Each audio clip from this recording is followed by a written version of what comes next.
Hello everyone, this is Aditi Pal, final year student from AIIMS Nagpur. और आज हम NCERT exemplar के questions discuss करने वाले हैं। और जो चैप्टर है हमारा वो फोटोसिंथेसिस इन हायर प्लांट्स के क्वेश्चंस आज हम डिस्कस करेंगे। तो चलिए सबसे पहले मल्टीपल चॉइस क्वेश्चंस से शुरू करते हैं। तो हमारा पहला क्वेश्चन जो है, which metal ion is a constituent of chlorophyll. तो ये क्वेश्चन हमसे पूछ रहा है कि हमें क्लोरोफिल का जो है वो स्ट्रक्चर पता होना चाहिए, तभी हम बता सकते हैं कि इनमें से कौन सा जो हमारा मेटल आयन है वो क्लोरोफिल में प्रेजेंट होगा। तो जब हम फोटोसिंथेसिस इन हायर प्लांट्स पढ़ते हैं एनसीईआरटी से, तो सबसे पहले उन्होंने क्लोरोफिल का स्ट्रक्चर बना के दिखाया हुआ है। और जो क्लोरोफिल का जो स्ट्रक्चर होता है उसमें मैग्नीशियम Mg2+ के फॉर्म में Mg2+ के फॉर्म में centre of the chlorophyll molecule में रहता है एज मैग्नीशियम 2+ आयन। तो इसमें से हमारा मैग्नीशियम जो है वो करेक्ट आंसर होगा। तो हम ये भी देख लेते हैं कि जो बाकी मेटल आयंस हैं वो कहाँ पाए जाते हैं। तो जो हमारा आयरन है वो हमारा हीमोग्लोबिन में पाया जाता है, ये हमें पता है, Fe2+ के फॉर्म में। और आयरन सल्फर प्रोटीन्स में भी मिलता है, नाम से ही पता चल रहा है आयरन और सल्फर कंटेनिंग प्रोटीन्स होंगे। और जो आयरन है इन प्रोटीन्स में इलेक्ट्रॉन कैरियर की तरह बिहेव करता है। फिर हमारा कॉपर जो है, हमें पता है कॉपर, हमने पढ़ा है कि साइटोक्रोम, जो हमारा साइटोक्रोम्स होते हैं डिफरेंट टाइप्स के, साइटोक्रोम सी, साइटोक्रोम ए, तो उनमें कॉपर आयन प्रेजेंट होता है। तो कॉपर हो गया हमारा सी, और सी से भी याद रख सकते हैं कि कॉपर साइटोक्रोम्स में प्रेजेंट होता है। और हमने देख लिया कि आयरन हीमोग्लोबिन और आयरन सल्फर प्रोटीन्स में प्रेजेंट होता है। उसके बाद हमारा मैग्नीशियम क्लोरोफिल के सेंटर में प्रेजेंट होता है, ये हमने देख लिया, क्लोरोफिल का ये स्ट्रक्चर है। तो अब हम आते हैं जिंक। तो जिंक हमारा क्या होता है, कई कई सारे एंजाइम्स में प्रेजेंट होता है। तो जिंक हमारा active site of many enzymes का पार्ट होता है जो हमारे प्रोटीन सिंथेसिस में हेल्प करते हैं। तो हमने देख लिया कि मैग्नीशियम तो हमारा करेक्ट आंसर है। पर अगर हमारे पास दूसरा क्वेश्चन आए कि आयरन कहाँ पाया जाता है, या साइटोक्रोम्स में कौन सा मेटल आयन होता है, या जिंक कहाँ कौन से प्रोटीन्स में प्रेजेंट होता है, तो हमने सारे ऑप्शंस को एनालाइज कर लिया। अब हम आते हैं हमारा दूसरा question, which pigment acts directly to convert light energy to chemical energy. तो हमें पता है कि जो हमारा फोटोसिंथेसिस का प्रोसेस है उसमें हमें लाइट चाहिए, और लाइट को हमें केमिकल एनर्जी में कन्वर्ट करना है। फोटोसिंथेसिस का यही मतलब है। तो अब लाइट एनर्जी को केमिकल एनर्जी में कन्वर्ट करने के लिए चाहिए तो ये सारे मॉलिक्यूल्स, तो ये सारे पिगमेंट्स जो हैं वो हमें चाहिए। पर इसमें जो जो मेन हमारा है वो हो जाता है क्लोरोफिल 2A। तो हमारे पास कौन कौन से होते हैं, क्लोरोफिल 2A होता है, क्लोरोफिल हमारा क्लोरोफिल 1A होता है, क्लोरोफिल 1B होता है। उसके बाद हमारे पास जैंथोफिल होता है, और हमारा कैरोटीनॉइड होता है। तो इसमें से जो हमारा क्लोरोफिल ए और बी है, उसमें से हमारा जो क्लोरोफिल ए है वो डायरेक्टली जो है लाइट एनर्जी को केमिकल एनर्जी में कन्वर्ट कर देता है।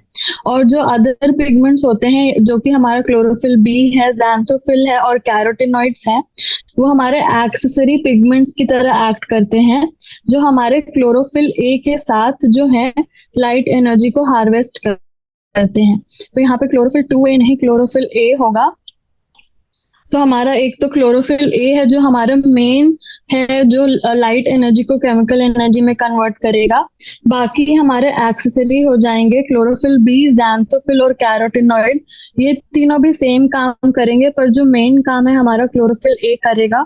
तो ये हमारा करेक्ट आंसर होगा। और बाकी हम एक्सेसरी पिगमेंट्स की तरह याद रखते हैं, मेन पिगमेंट हमारा क्लोरोफिल ए होता है। फिर हम आते हैं क्वेश्चन नंबर 3 पे, which range of wavelength is called photosynthetically active radiation. तो PAR के नाम से भी ये सिर्फ दे सकते हैं, और पूरा एक्सपैंड करके भी कि फोटोसिंथेटिकली एक्टिव रेडिएशन कौन से रेंज में फॉल करती है। तो ये हमें याद रखना है कि 400 से 700 यानी 400 से 700 नैनोमीटर्स जो है हमारे फोटोसिंथेटिकली एक्टिव रेडिएशन में आते हैं। तो ये जो है हमारा visible range of light energy, यानी कि जो लाइट एनर्जी को हम देख सकते हैं वो भी हमारा 400 टू 700 नैनोमीटर होता है, और वो ही हमारा फोटोसिंथेटिकली एक्टिव रेडिएशन भी होता है।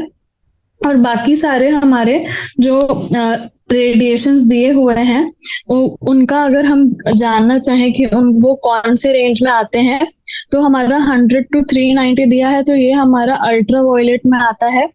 फिर हमारा 390 टू 430 जो है वो इंफ्रारेड में आता है, और जो हमारा 762 हमारा 10,000 है जो यहाँ पे दिया है वो मिड इंफ्रारेड रेंज में आता है। तो ये सारे हमारे फोटोसिंथेटिकली एक्टिव रेडिएशन नहीं होंगे। जो हमारा फोटोसिंथेटिकली एक्टिव रेडिएशन होगा वो हमारा 400 टू 700 नैनोमीटर, जो कि विजिबल रेंज ऑफ स्पेक्ट्रम में आ रहा है, वो वही हमारा फोटोसिंथेटिकली एक्टिव रेडिएशन भी होगा। फिर हम आते हैं which light range is the least effective in photosynthesis। तो हमारा कौन सा लाइट रेंज जो है वो फोटोसिंथेसिस में सबसे कम इफेक्टिव है। तो सबसे पहले जो हमारा फोटोसिंथेसिस है उसमें उस प्रोसेस में होता क्या है, तो जो फोटोसिंथेसिस है उसमें जो हमारे फोटोट्रॉफ्स यानी कि जो प्लांट्स हैं जो हमारा फोटोसिंथेसिस का प्रोसेस को करते हैं लाइट एनर्जी को यूज करके, और उस लाइट एनर्जी को फिर केमिकल एनर्जी में कन्वर्ट करते हैं। तो ये हमारा फोटोसिंथेसिस प्रोसेस है, और इसमें यूज क्या क्या होता है, तो water and carbon dioxide use होता है, फिर हमारा जो है ग्लूकोज बनता है, और फिर ये जो ग्लूकोज है वो means of storing chemical energy होता है। यानी हमने लाइट एनर्जी को लिया और हमने CO2 और H2O को यूज किया और हमने ग्लूकोज बना लिया।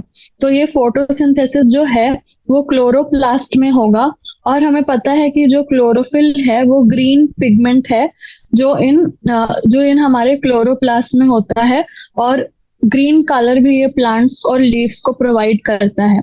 तो हमारे पास ऑलरेडी ग्रीन कलर है जो कि फोटोसिंथेसिस में है, और जो कि हमारे प्लांट्स के अंदर है, क्लोरोप्लास्ट के अंदर है। तो अब हमारे पास ग्रीन कलर है, और अब फिर से हम अगर ग्रीन कलर उसमें डालेंगे यानी ग्रीन लाइट रेंज का स्पेक्ट्रम डालेंगे तो वो पूरा रिफ्लेक्ट हो जाएगा, क्योंकि हमारे पास ऑलरेडी ग्रीन कलर है लीव्स में और क्लोरोप्लास्ट में। तो इसीलिए जो ग्रीन लाइट रेंज होगा वो लीस्ट इफेक्टिव होगा। बाकी सारे तो हमारे एब्जॉर्ब हो जाएंगे, बाकी सारे जो भी लाइट कलर्स है वो एब्जॉर्ब हो जाएंगे, पर जो हमारा ग्रीन कलर है वो जो है वो पूरी तरह से रिफ्लेक्ट हो जाएगा। तो ये हमारा लीस्ट इफेक्टिव होगा फॉर फोटोसिंथेसिस। तो फोटोसिंथेसिस क्यों लीस्ट होगा, तो ये एब्जॉर्ब तो नहीं हो पाएगी ये ग्रीन लाइट, पर ये ग्रीन लाइट पूरी की पूरी ट्रांसमिट हो जाएगी और रिफ्लेक्ट हो जाएगी। तो जब लाइट एनर्जी एब्जॉर्ब ही नहीं हुई तो वो केमिकल एनर्जी में कन्वर्ट नहीं हो पाएगी और फोटोसिंथेसिस का प्रोसेस नहीं हो पाएगा। तो जो ग्रीन लाइट है वो सबसे लीस्ट इफेक्टिव है फॉर फोटोसिंथेसिस। बाकी तो हमारे फिर भी ग्रीन लाइट से ज्यादा इफेक्टिव होंगे। फिर हम आते हैं chemosynthetic bacteria obtain energy from. तो अब हमसे पूछ रहा है कि ये बैक्टीरिया के बारे में पूछ रहा है पहले तो, और कीमोसिंथेटिक तो नाम से ही पता चल रहा है कि ये कुछ केमिकल्स को यूज कर रहे हैं फॉर जैसे कि हमारा जो ग्रीन प्लांट्स है वो लाइट एनर्जी को केमिकल एनर्जी में कन्वर्ट करते हैं, पर कीमोसिंथेटिक बैक्टीरिया जो है उनके पास फोटोसिंथेटिक पिगमेंट्स होते ही नहीं है, तो वो लाइट एनर्जी को तो एब्जॉर्ब नहीं कर पाएंगे।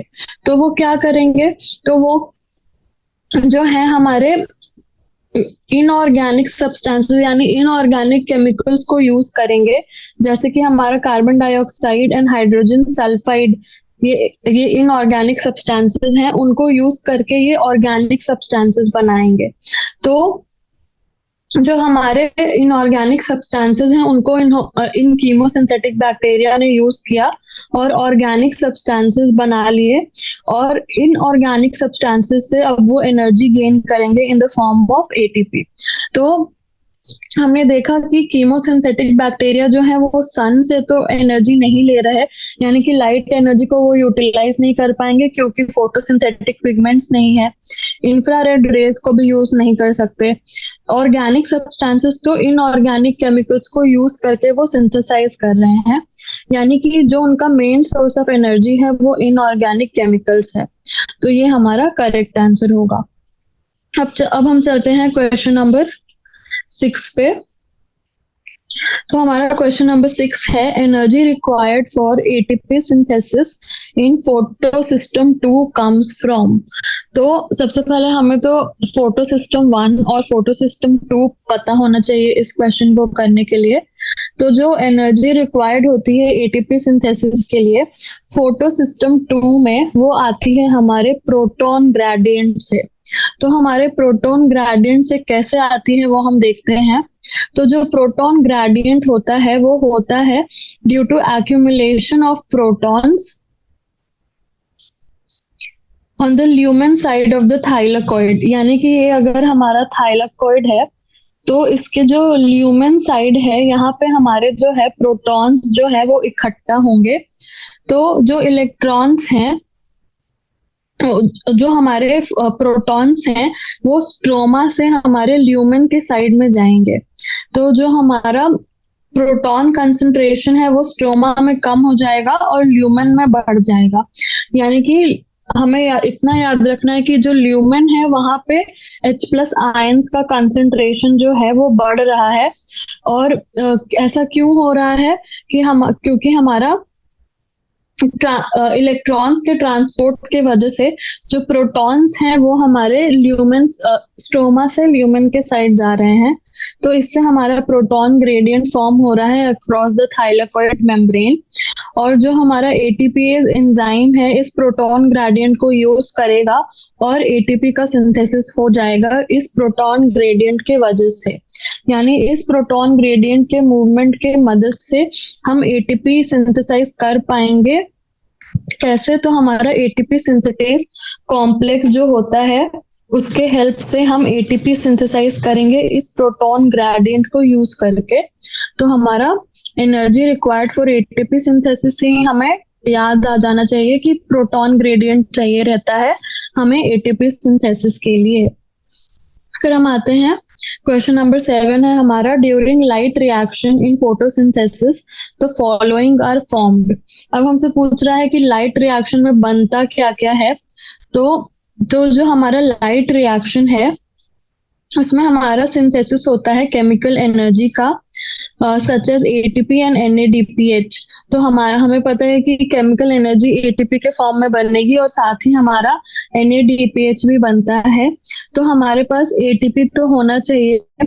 उसके बाद हमारा और क्या क्या बनता है, तो हमारा जो लाइट रिएक्शन है उसमें हमारा जो हमारा ऑक्सीजन गैस है वो भी रिलीज होगी, क्योंकि हमें पता है कि हमारा रेस्पिरेशन में ऑक्सीजन गैस हम यूज करते हैं और वही ऑक्सीजन गैस हमारी फोटोसिंथेसिस के थ्रू रिलीज हो जाती है। तो हमारा ऑक्सीजन और कार्बन डाइऑक्साइड का बैलेंस जो है वो ऐसे मेंटेन्ड रहता है।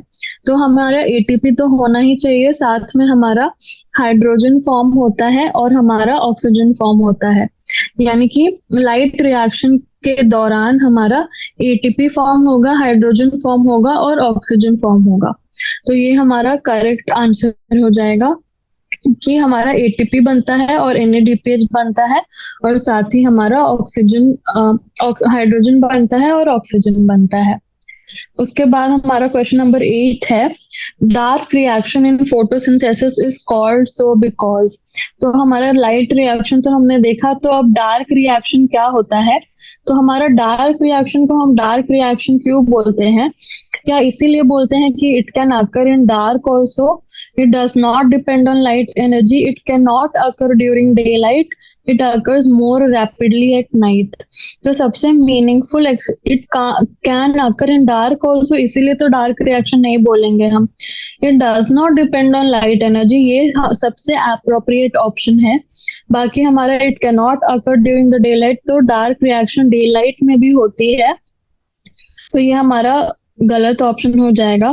फिर it occurs more rapidly at night, तो ऐसा भी नहीं है।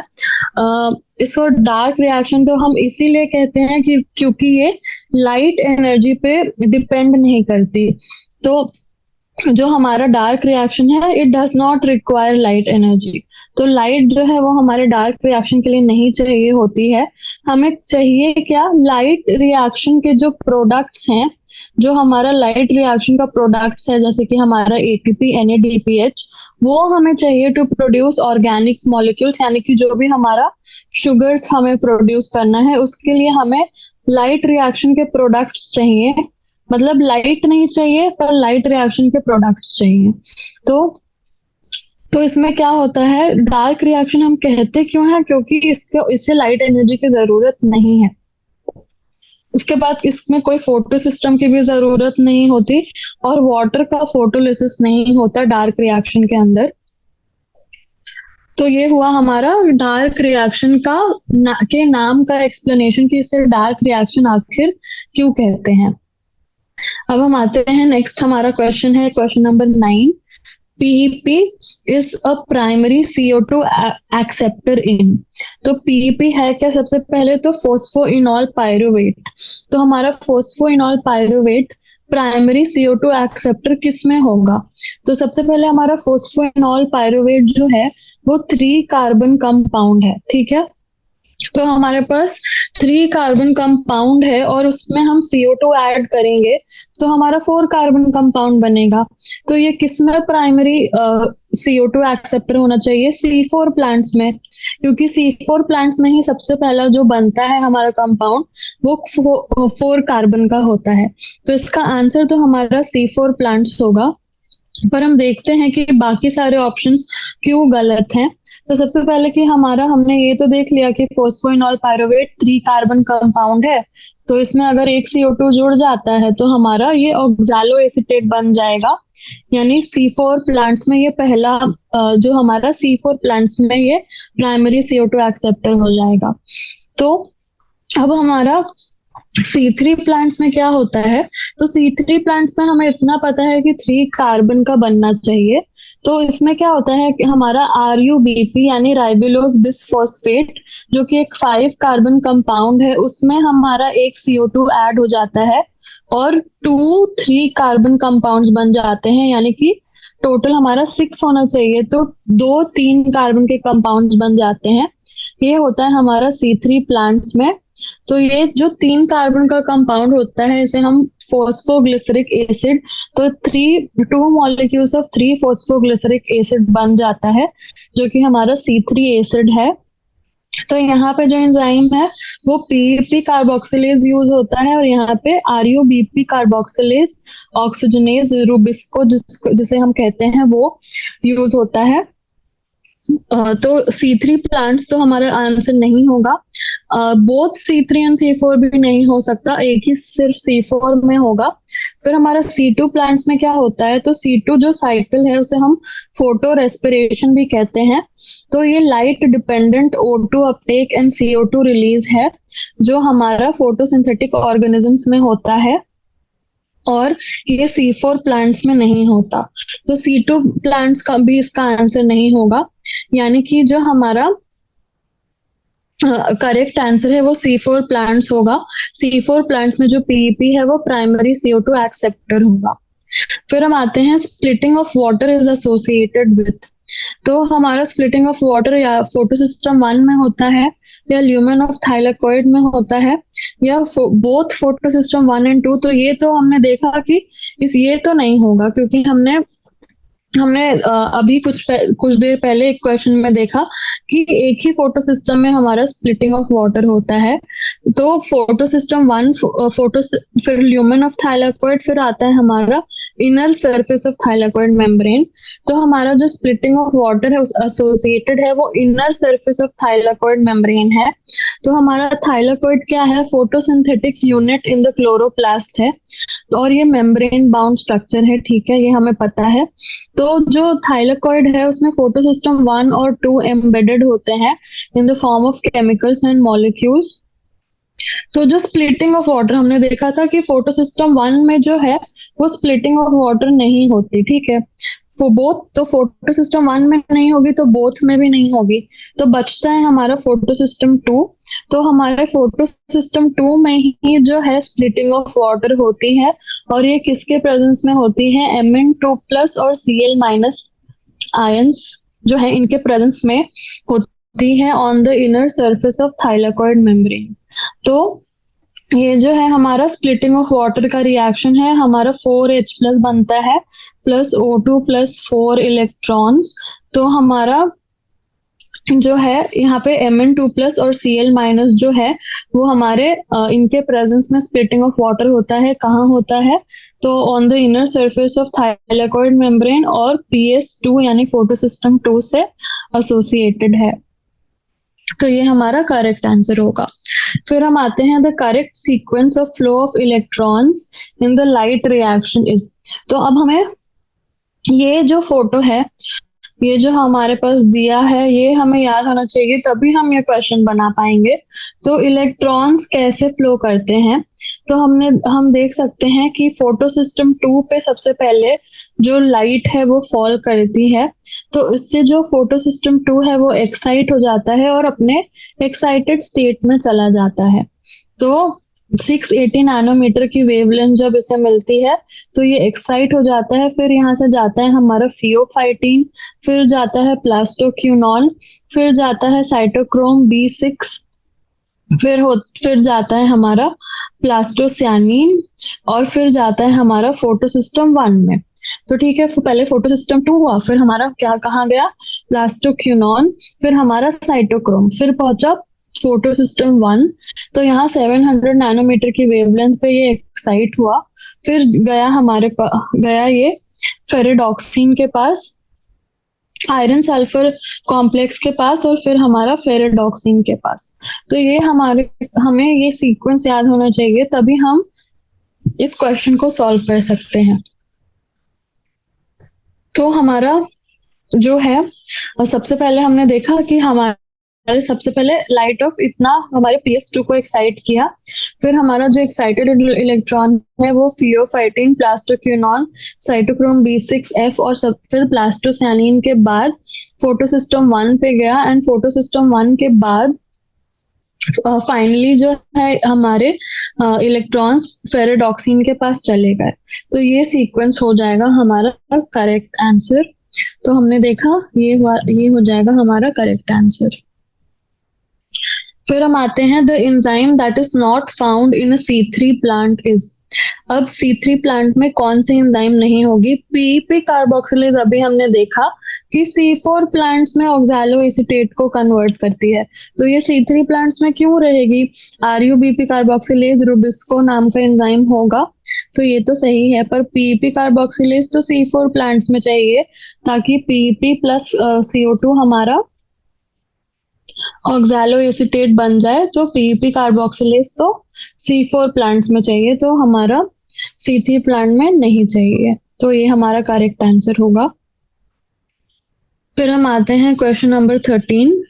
तो हमारा क्वेश्चन नंबर 13 बोल रहा है the reaction that is responsible for the primary fixation of CO2 is catalysed by.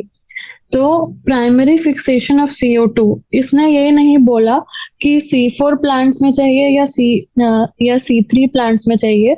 तो हमें तो दोनों के हिसाब से आंसर करना पड़ेगा। हम ये भी नहीं बोल सकते कि सिर्फ ये चाहिए, ये भी नहीं बोल सकते कि सिर्फ ये चाहिए, क्योंकि C3 प्लांट है तो ये चाहिए, C4 प्लांट है तो ये चाहिए। यानी कि हमें दोनों को ही कंसिडर करना पड़ेगा। तो हमें दोनों RUBP carboxylase and PEP carboxylase चाहिए, डिपेंडिंग अपॉन कौन सा प्लांट है, C3 प्लांट है या C4 प्लांट है। फिर हम आते हैं क्वेश्चन नंबर 14 पे। When CO2 is added to PEP, the first stable product synthesized is।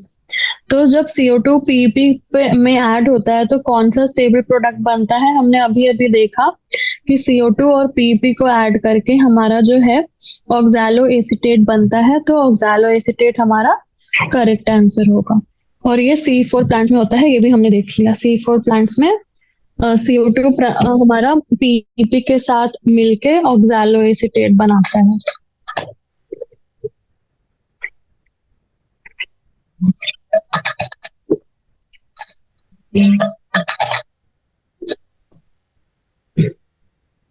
तो ये था हमारे मल्टीपल चॉइस क्वेश्चंस। अब हम आते हैं very short answer type questions पे। तो very short answer type questions में हमारा पहला क्वेश्चन है, हमें इस फिगर को एग्जामिन करना है, ठीक है। तो ये स्ट्रक्चर कहाँ पाया जाता है? तो ये स्ट्रक्चर जो है, is this structure present in animal cell और प्लांट सेल? तो सबसे पहले ये है क्या? तो ये हमारा क्लोरोप्लास्ट का स्ट्रक्चर है। देख के हमें समझ में आ रहा है, हमें थाइलाकॉइड दिख रहा है, स्ट्रोमा दिख रहा है, अंदर हमें DNA दिख रहा है। तो ये हमारा क्लोरोप्लास्ट है, राइबोसोम्स दिख रहे हैं। तो ये क्लोरोप्लास्ट एनिमल सेल में होता है क्या? बिल्कुल नहीं होता। तो हमारा क्लोरोप्लास्ट कहाँ होता है? प्लांट सेल्स में। तो एनिमल सेल्स में नहीं होता, प्लांट सेल्स में होता है, ठीक है। क्या इसे हम can it these be passed on to the progeny? तो क्या हमारे क्लोरोप्लास्ट का ट्रांसमिशन हो सकता है? जिस चीज के अंदर DNA होगी उसका उसका ट्रांसमिशन तो हो पाएगा। तो हाँ, yes, chloroplast can be transmitted to progeny.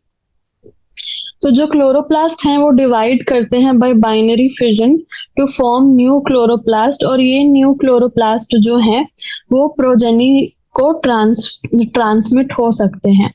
तो हाँ, इन्हें हम ये पास्ड ऑन हो सकते हैं टू द प्रोजेनी। कैसे हो सकते हैं? तो बाय बाइनरी फिजन वो डिवाइड कर जाते हैं, और डिवाइड करके डॉटर सेल्स में जो है वो पहुंच सकते हैं। तो हाँ, इन्हें हम प्रोजेनी को पास कर सकते हैं। फिर name the metabolic processes taking place in the places marked 1 and 2। तो 1 यहाँ पे हमें दिख रहा है कि 1 तो हमारा स्ट्रोमा में दिख रहा है। तो 1 हमारा स्ट्रोमा है, और जो सेकंड है वो हमें लूप जैसा दिख रहा है, यानी सेकंड तो हमारा DNA है। तो अब पूछ रहा है कि स्ट्रोमा में कौन सी मेटाबॉलिक प्रोसेसेस होती हैं और DNA में क्या मेटाबॉलिक प्रोसेसेस होंगी। तो DNA तो रेप्लिकेशन में इन्वॉल्व होगा, ये यूनिवर्सल है, DNA हर जगह रेप्लिकेशन में इन्वॉल्व होगा। तो ये तो हमें पता है। स्ट्रोमा में क्या होता है? तो जो क्लोरोप्लास्ट का स्ट्रोमा है वहां पे डार्क रिएक्शन होता है। तो ये हमें याद रखना है कि डार्क रिएक्शन जो है वो हमारा स्ट्रोमा में होता है। तो ये चीज हमें एक चीज याद रखनी है कि डार्क रिएक्शन स्ट्रोमा में होता है। तो ये हमने तीनों क्वेश्चंस कर लिए। अब हम आगे बढ़ते हैं। हमारा second question, splitting of water दिख रहा है, ठीक है। तो ये कहाँ होता है? हमने MCQs में ये देखा कहाँ होता है। PS2 यानी फोटोसिस्टम 2, जो कि inner surface of thylakoid membrane में है, वहां हमारा स्प्लिटिंग ऑफ वाटर होता है। किसके प्रेजेंस में? Mn2+ और Cl- आयंस। तो ये हमने तीनों MCQ में ही देख लिए, तीनों पॉइंट्स। तो सबसे पहले PS2 में, फोटोसिस्टम 2 में होता है, inner surface of thylakoid membrane में होता है, और इसे हम क्या कहते हैं? Splitting of water. रिएक्शन देख के हमें समझ में आया, और 4 इलेक्ट्रॉन्स रिलीज होते हैं, और Mn2+ और Cl- कैटलिस्ट के फॉर्म में प्रेजेंट होते हैं। चलिए, ठीक है। उसके बाद what is the significance of this reaction? तो सिग्निफिकेंस क्या होता है स्प्लिटिंग ऑफ वाटर का? तो स्प्लिटिंग ऑफ वाटर से हमें दिख रहा है कि यहाँ पे ऑक्सीजन रिलीज हो रहा है, यानी ऑक्सीजन रिलीज हो रहा है। तो oxygen by product of photosynthesis है, जो हमारे ऑक्सीजन और कार्बन डाइऑक्साइड का जो बैलेंस है उसको भी मेंटेन करेगा। साथ ही साथ oxygen is essential for all living beings, ये तो हमें पता है।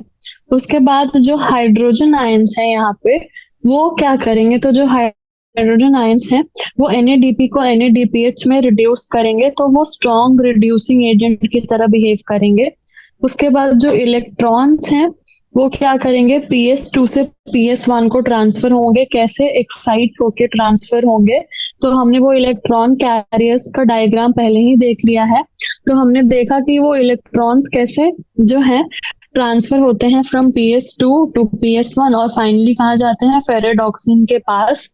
तो ये हमारे इलेक्ट्रॉन्स, यानी कि जो तीनों कंपोनेंट हैं, आपको उन तीनों कंपोनेंट का काम लिखना है। O2 का क्या काम है, इलेक्ट्रॉन्स का क्या काम है, हाइड्रोजन आयंस का क्या क्या काम है। तो यही हो जाएगा हमारा इस रिएक्शन का सिग्निफिकेंस। जो भी प्रोडक्ट्स रिलीज हुए हैं उसका यूज लिख देंगे हम। तो ये हो जाएगा हमारा आंसर इस क्वेश्चन का। उसके बाद हम आते हैं question number 3। Cyanobacteria and some other photosynthetic bacteria don't have chloroplast। अब हमने देखा अभी तक तो प्लांट्स के पास क्लोरोप्लास्ट हैं। अगर किसी के पास क्लोरोप्लास्ट ही ना हो तो वो फोटोसिंथेसिस कैसे करेगा, ये हमारा क्वेश्चन है। तो हमारा जो सैनो बैक्टीरिया है और कुछ फोटोसिंथेटिक बैक्टीरिया है जो कि प्रोकैरियोट्स हैं, इनके पास क्लोरोप्लास्ट नहीं है।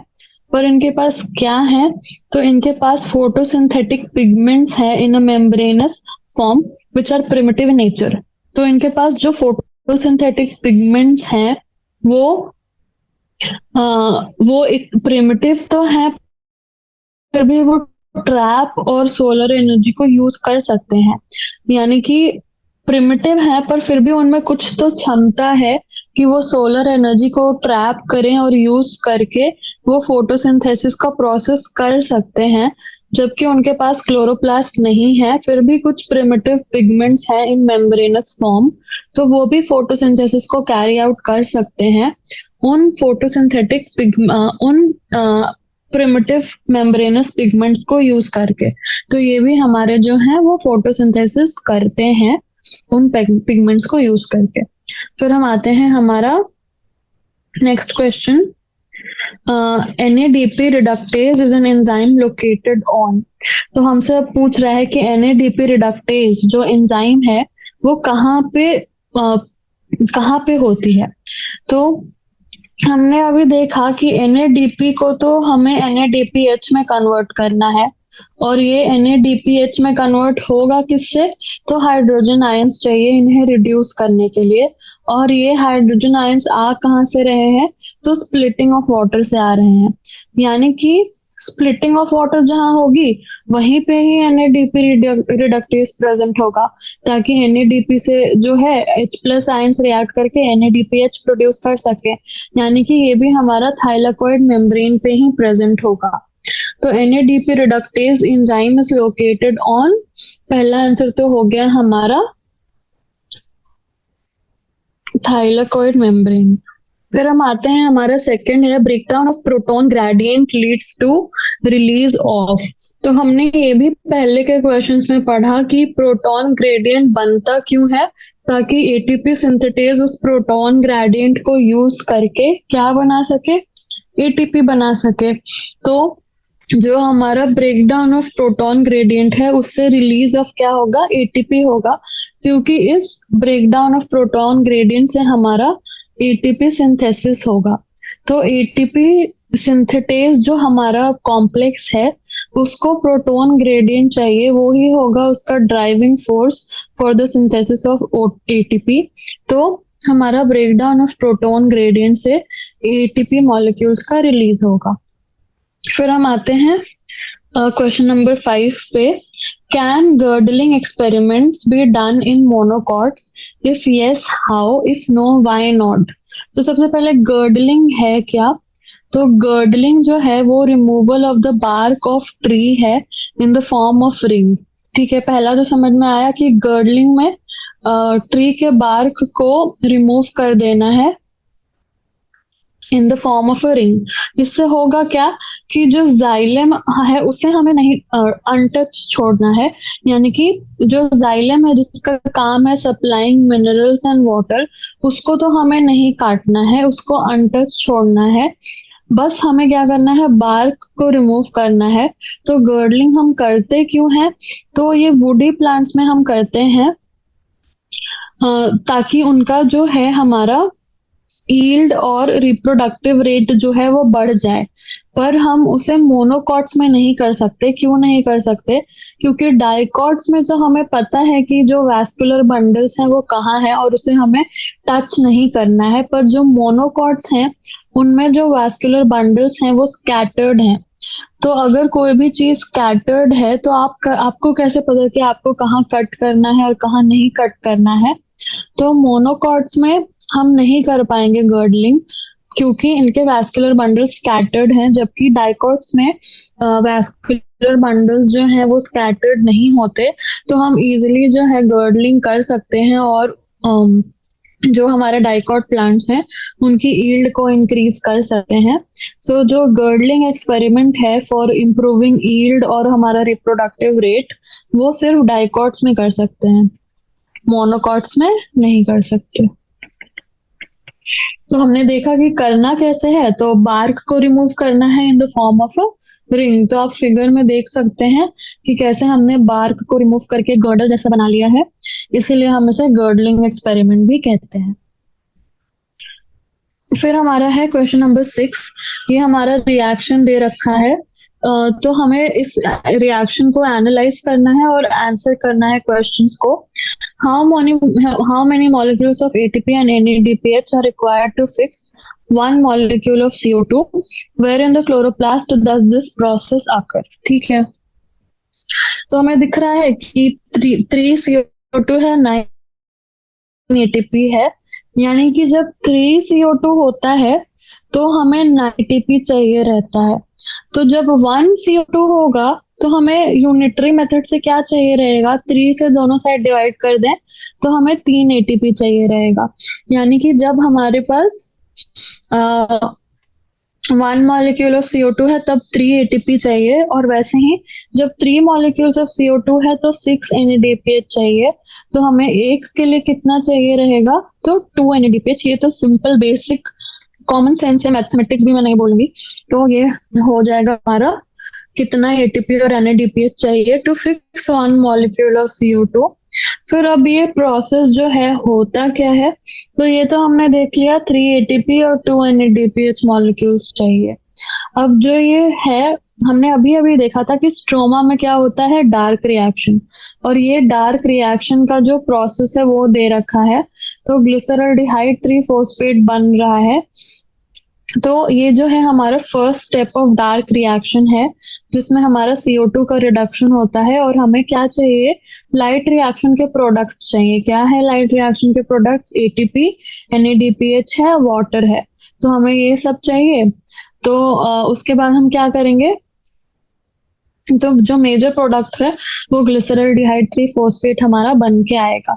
तो ये हमारा डार्क रिएक्शन का फर्स्ट स्टेप है। जो हमारा डार्क रिएक्शन हमने देखा था स्ट्रोमा में होता है, और यही हमारा तो ये हो जाएगा हमारा वेयर इन द क्लोरोप्लास्ट में, तो स्ट्रोमा ऑफ द क्लोरोप्लास्ट में ये रिएक्शन हमारी होती है। उसके बाद हम देखते हैं क्वेश्चन नंबर 7 दे रखा है, डज मूनलाइट सपोर्ट फोटोसिंथेसिस। तो हमने देखा लाइट रिएक्शन, डार्क रिएक्शन, तो क्या मूनलाइट भी तो लाइट है, तो क्या उसमें फोटोसिंथेसिस होती है। तो मूनलाइट सपोर्ट्स फोटोसिंथेसिस और नॉट, ये हमें देखना है। तो जो फोटोसिंथेसिस है वो प्रोसेस मल्टीपल स्टेप्स में होती है, और हमने देखा लाइट रिएक्शन और लाइट इंडिपेंडेंट या फिर डार्क रिएक्शन। तो जो लाइट डिपेंडेंट रिएक्शन होता है उसमें electrons of the photosystem excite होते हैं, हमने देखा था। तो ये लाइट एनर्जी को एब्जॉर्ब करते हैं फ्रॉम द सनलाइट। पर जो light energy from the moon है उसमें ये एबिलिटी नहीं है to excite the electrons of the photosystem. तो हमें पता है जो सन से लाइट एनर्जी आती है एच न्यू फोटॉन्स के फॉर्म में, वो हमें मून लाइट से नहीं मिलेगी। तो मून लाइट से जब हमें वो एनर्जी नहीं मिलेगी तो फोटोसिस्टम्स के जो इलेक्ट्रॉन्स हैं वो एक्साइट नहीं होंगे। तो अब जब एक्साइटेशन ही नहीं होगा तो क्या फोटोसिंथेसिस का प्रोसेस हो पाएगा, तो नहीं हो पाएगा। यानी मून लाइट तो फोटोसिंथेसिस नहीं करवा पाएगी। तो ये हमारा एक चीज हमने देखा कि मून लाइट में फोटोसिंथेसिस तो नहीं हो सकता। तो जो लाइट डिपेंडेंट रिएक्शन है वो तो मून लाइट में नहीं होगा।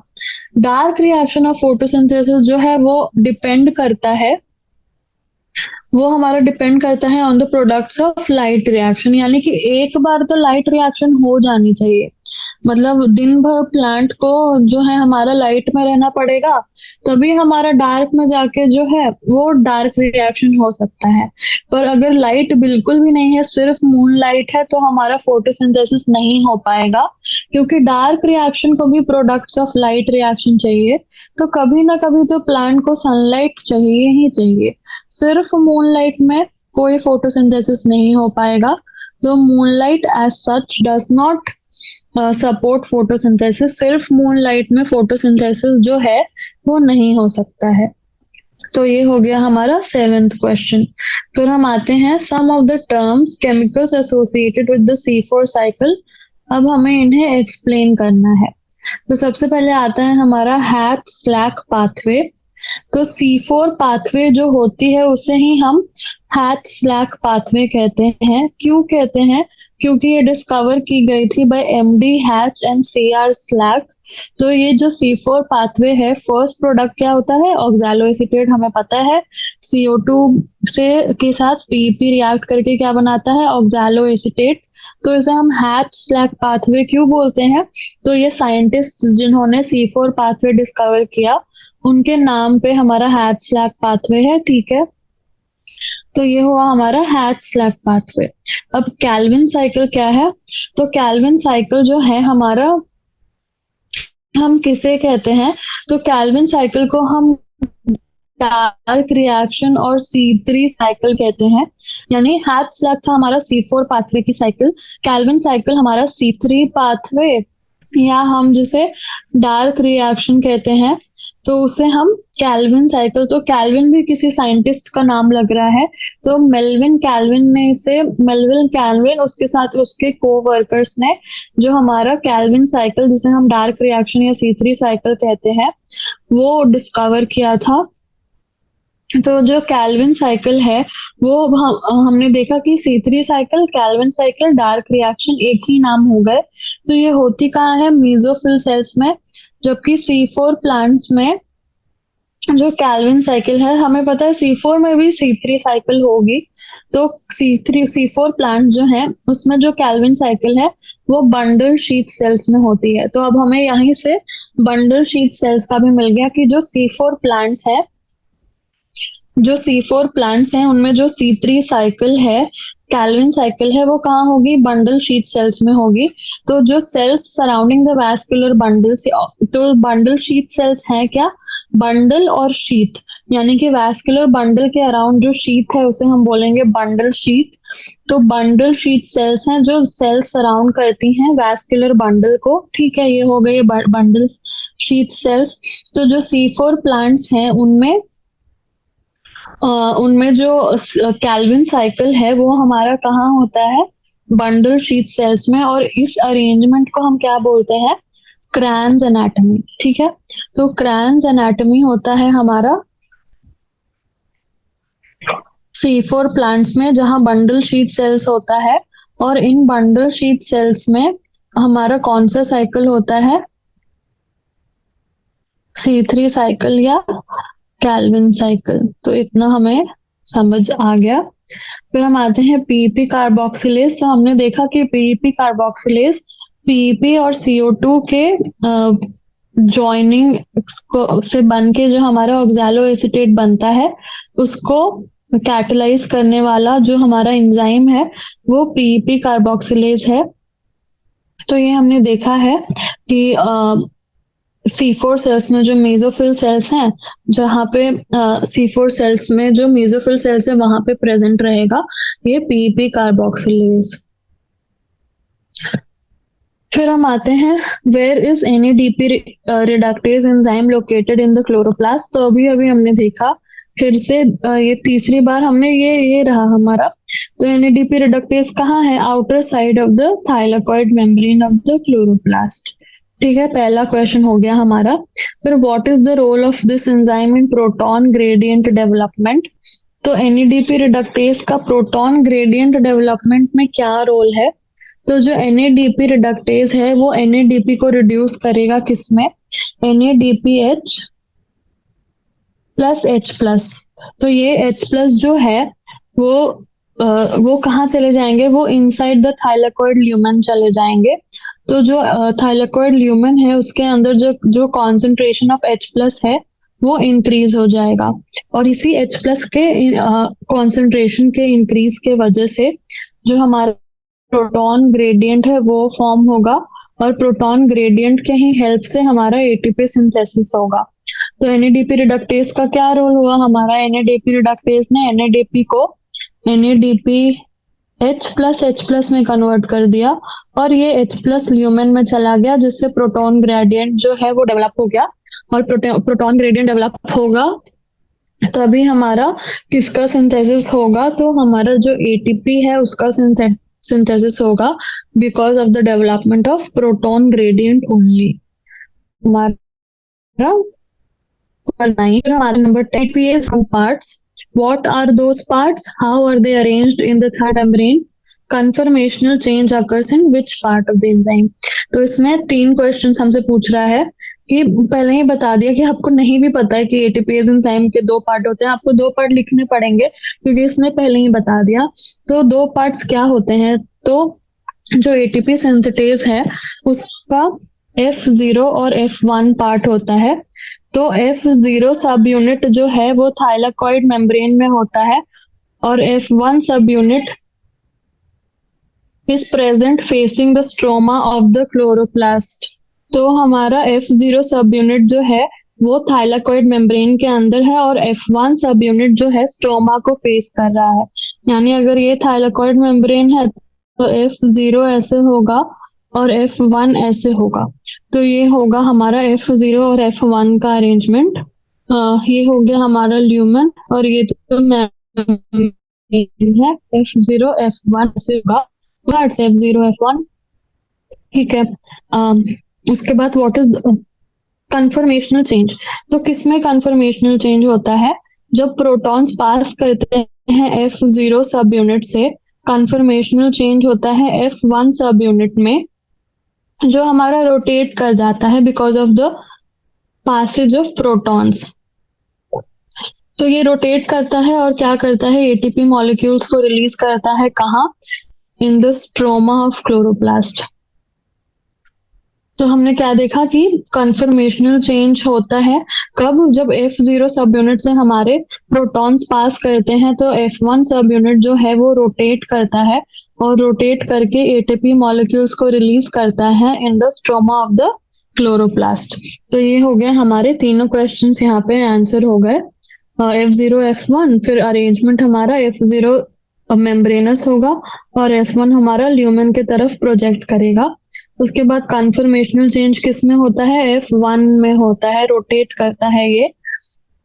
और F0 से तो हमारे प्रोटॉन्स जो हैं वो पास करते हैं। उसके बाद विच प्रोडक्ट्स, क्वेश्चन नंबर 10 हो गया हमारा। Question number 11, which products formed during the light reaction of photosynthesis are used to drive the dark reaction. हमने 3 से 4 बार इसको रिपीट कर लिया। लाइट रिएक्शन ATP NADPH और हमारा ऑक्सीजन जो है वो प्रोड्यूस होता है। तो यही जो है हमारे यूज होते हैं डार्क रिएक्शन में। तो लाइट रिएक्शन में जो प्रोडक्ट्स फॉर्म होते हैं, तो लाइट रिएक्शन में सबसे पहले जो लाइट एनर्जी है वो कन्वर्ट होगी केमिकल एनर्जी में, हमें पता है।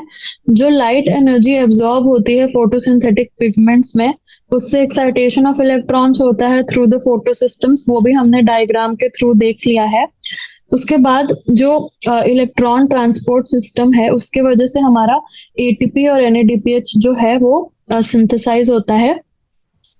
तो हमारा ATP जो है वो फॉर्म होता है ड्यूरिंग लाइट रिएक्शन। हमने MCQ में भी देखा था कि ATP फॉर्म होता है, NADPH और ऑक्सीजन फॉर्म होता है, जो हमारा डार्क रिएक्शन में यूज होता है।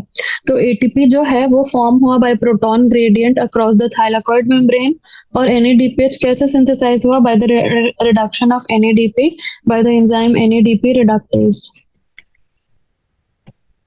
ठीक है, ये हमने देख लिया। NADP रिडक्टेज को यूज करके NADP